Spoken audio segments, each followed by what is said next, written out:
में प्रवेश करते हैं।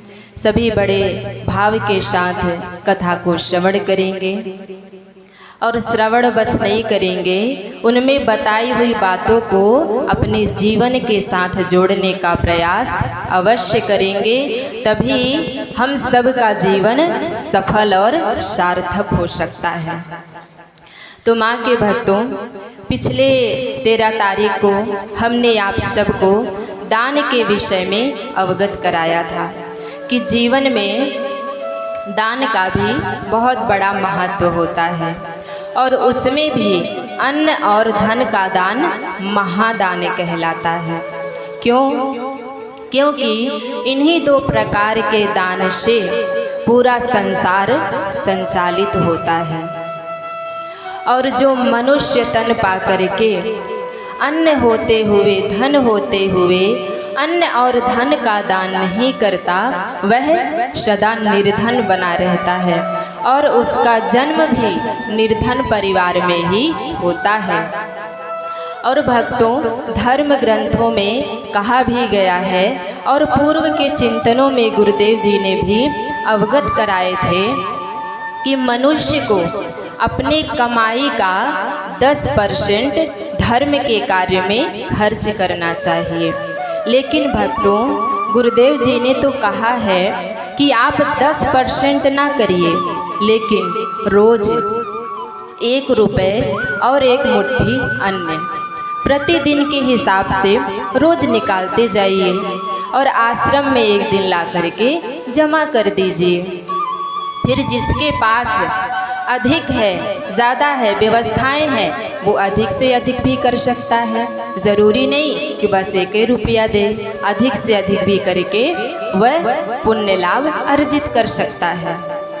तो आज मैं गुरुदेव जी के शब्दों को आगे बढ़ाते हुए आप सभी भाई बहनों से यही निवेदन करती हूँ कि आप सब अपने सामर्थ्य के अनुसार अन्न और धन का दान अवश्य कीजिए, क्योंकि हम सबका कर्तव्य बनता है कि गुरु आज्ञा का पालन करें। भक्तों, शिष्य तो वही है जो गुरु आज्ञा का पालन करता है।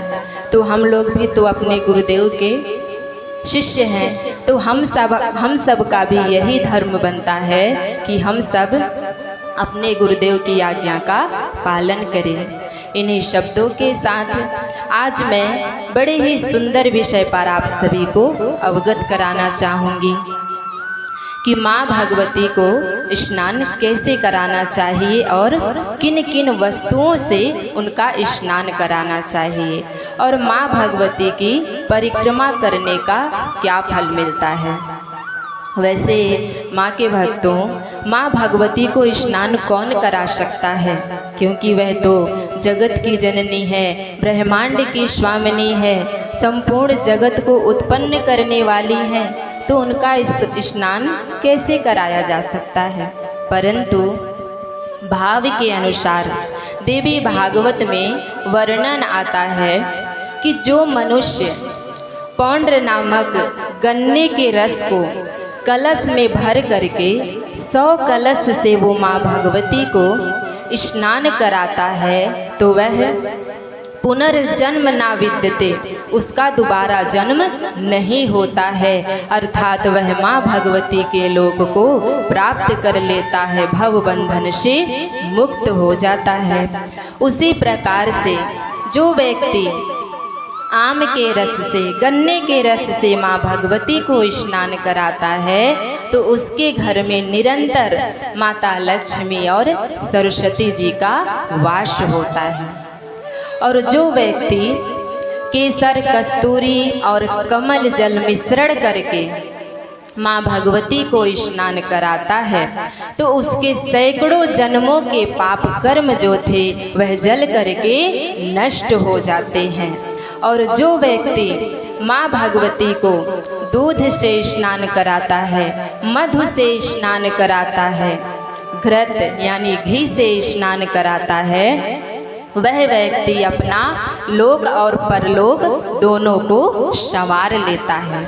उसी प्रकार से जो व्यक्ति माँ भगवती को रेशमी वस्त्र आभूषण चढ़ाता है, माथे पर केसर युक्त चंदन, चरणों में महावर अर्पित करता है, ऐसा व्यक्ति इंद्र के समान सुशोभित होने लगता है। बोलिए भगवती मैया की जय हो। तो भक्तों, इस तरह से माँ भगवती को स्नान कराने का, वस्त्र चढ़ाने का, केसर युक्त चंदन लगाने का फल उसे प्राप्त होता है और उससे उसका लोक और परलोक दोनों संवर जाता है। उसी प्रकार से परिक्रमा करने के भी अनंत फल होते हैं। तो देवी भागवत के 11वें स्कंद के 18वें अध्याय में वर्णन आता है कि एक बार नारायण ऋषि के आश्रम में देवर्षि नारद जी का आगमन होता है। तो देवर्षि नारद जी नारायण ऋषि से प्रश्न करते हैं, कहते हैं कि माँ भगवती का पूजन करने का, उनकी परिक्रमा करने का क्या फल मिलता है। तो देवर्षि नारद जी की बातों को सुन करके नारायण ऋषि कहते हैं कि देवर्षि, माँ भगवती का पूजन करने का क्या फल मिलता है, इसका वर्णन तो कर पाना संभव नहीं है, लेकिन मैं एक कहानी के माध्यम से आपको अवगत कराना चाहता हूँ कि माँ भगवती की परिक्रमा करने का क्या फल मिलता है। हे देवर्षि, हिमालय पर्वत पर एक चक्रवाक नाम का पक्षी रहता था। वह भोजन की तलाश में अनेकों देशों में भ्रमण करता हुआ भगवान शिव की नगरी काशी में जाता है। वहाँ जाता है वो भोजन की तलाश में भ्रमण करता हुआ वह माँ भगवती अन्नपूर्णा के मंदिर में वो पहुँच गया, जहाँ पर प्रतिदिन प्रसाद वितरण होता रहता था। वहीं पर वो पहुँच गया। अब भोजन की तलाश में वह उसी मंदिर की गोल गोल परिक्रमा करने लगा।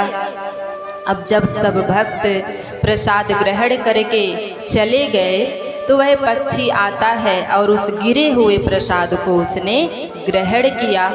ऐसा कई दिनों तक चला। उसके बाद वह पक्षी दूसरे देश में चला गया। वहाँ गया तो उसकी मृत्यु हो गई। अब मृत्यु के पश्चात जो उसने माँ भगवती की परिक्रमा किया और वो प्रसाद को ग्रहण किया था, उसके कारण वो स्वर्ग में चला गया। अब स्वर्ग में जाकर के सभी प्रकार के सुखों का भोग करते हुए आनंद से जीवन व्यतीत कर रहा था। इसके बाद महान कुल क्षत्रिय कुल में उसका जन्म हुआ और वह बृहद्रथ नाम से प्रसिद्ध हुआ। बृहद्रथ नाम से प्रसिद्ध हुआ। बहुत ही यज्ञनिष्ठ अर्थात यज्ञ करने वाला, सत्यवादी, धर्मपरायण और त्रिकालदर्शी हुआ। और सबसे बड़ी बात ये थी कि उस बृहद्रथ को पूर्व की सब बातें याद थी कि उसका महान कुल में जन्म क्यों हुआ। ये बातें दूर दूर तक फैलने लगी कि बृहद्रथ को पूर्व जन्म की सब बातें उसे याद है। जब ये बात साधु संतों को पता चली, ऋषि मुनियों को पता चली, तो सभी ऋषि मुनि इकट्ठा होते हैं और इकट्ठा हो करके बृहद्रथ के पास गए और उससे कहते हैं कि हम लोगों को तो विश्वास ही नहीं हो रहा है कि आपको पूर्व जन्म का सब याद है। इसके लिए आपने किसकी तपस्या किए थे, किसकी आराधना, किसकी साधना किए थे, जिससे आप भूत भविष्य वर्तमान सब कुछ देख लेते हैं, जान लेते हैं। सभी ऋषियों की बातों को सुन करके बृहद्रथ कहते हैं कि हे ऋषियों, पूर्व जन्म में हम चक्रवाक नाम के पक्षी थे और हमने भोजन की तलाश में धोखे से माँ भगवती की परिक्रमा कर लिए थे। उसी के कारण हम स्वर्ग में आनंद से कई दिनों तक, कई वर्षों तक अपना जीवन व्यतीत कर रहे थे। तेन पुण्य प्रभावेण, उसी के प्रभाव से, किसके प्रभाव से, जो हमने माँ भगवती की एक बार परिक्रमा कर लिया था, उसी के कारण मैं स्वर्ग में आनंद से जीवन व्यतीत कर रहा था और महान क्षत्रिय कुल में जन्म लेकर के त्रिकालज्ञता को प्राप्त किया। यह तो माँ भगवती की बहुत बड़ी कृपा है। बोलिए भगवती मैया की जय हो। भक्तों, यह तो माँ भगवती की बहुत बड़ी कृपा है। और कहते हैं बृहद्रथ कि हे ऋषियों, माँ भगवती की साधना, उनकी उपासना, आराधना करने का, उनका दर्शन करने का, परिक्रमा करने का कितना फल मिलता है, इसे जानना तो संभव नहीं है। क्योंकि उतथ्य ने, सत्यव्रत ने धोखे से माँ भगवती के बीज मंत्रों का उसने जाप कर दिया, वह परम ज्ञानी हो गया था। इसलिए जो व्यक्ति मनुष्य जीवन पा करके माँ भगवती की साधना, उपासना, आराधना नहीं करते हैं, उनका जीवन व्यर्थ में ही व्यतीत हो जाता है। और हे ऋषियों, ना शिवोपासना नित्या, ना विष्णुपासना तथा नित्योपास्ते ही परा दिव्या श्रुतये विनित्या। कहते हैं कि हे ऋषियों, ना शिवोपासना नित्या, अर्थात इस संसार में ना शिव की उपासना नित्य है, ना विष्णु उपासना तथा ना विष्णु की उपासना नित्य है। इस संसार में केवल नित्योपास्ते ही परा दिव्या, केवल माँ भगवती की उपासना ही नित्य है। इसलिए निरंतर माँ भगवती के चरण कमलों की सेवा करते रहना चाहिए। क्योंकि माँ भगवती से बढ़ करके नातः परंतरम कंचिधिकम जगति तले, सेवनीया परा देवी निर्गुणा सगुणाथवा। कहते हैं कि माँ भगवती से बढ़ कर के संसार में कोई नहीं है। इस तरह से बृहद्रथ की बातों को सुन करके सभी ऋषिगण प्रसन्न होते हैं और वह सब ऋषिगण माँ भगवती की आराधना करने का निर्णय करते हैं और वन में जाकर के सभी ऋषिगण माँ भगवती की आराधना, साधना, उनके ध्यान में लीन हो जाते हैं। बोलिए भगवती मैया की जय हो। श्री सतगुरुदेव जी भगवान की जय हो। तो भक्तों, इसीलिए मैं आप सबसे यही कहना चाहती हूँ कि आप सब लोग पूर्ण श्रद्धा विश्वास के साथ सुख दुख से ऊपर उठ करके माँ भगवती की आराधना कीजिए, उनकी परिक्रमा कीजिए, दर्शन कीजिए और अपने जीवन को सुखी बनाइए। उन्हीं के शरण में जाइए भक्तों, जिनके शरण में सभी देवता रहते हैं। क्योंकि बड़े भाग्य से मैया रानी की शरण मिलती है। बड़े भाग्य से मिली मुझे मैया की गली,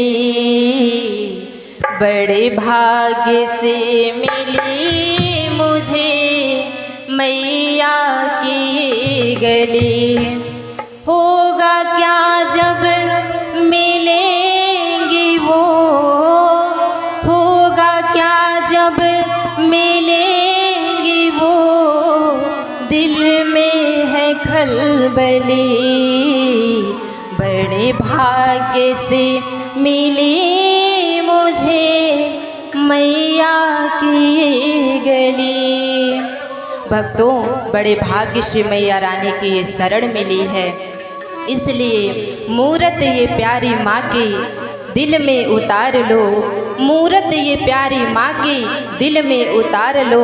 अवसर मिला नसीब से भक्तों, ये जीवन सवार लो, ये जीवन सवार लो।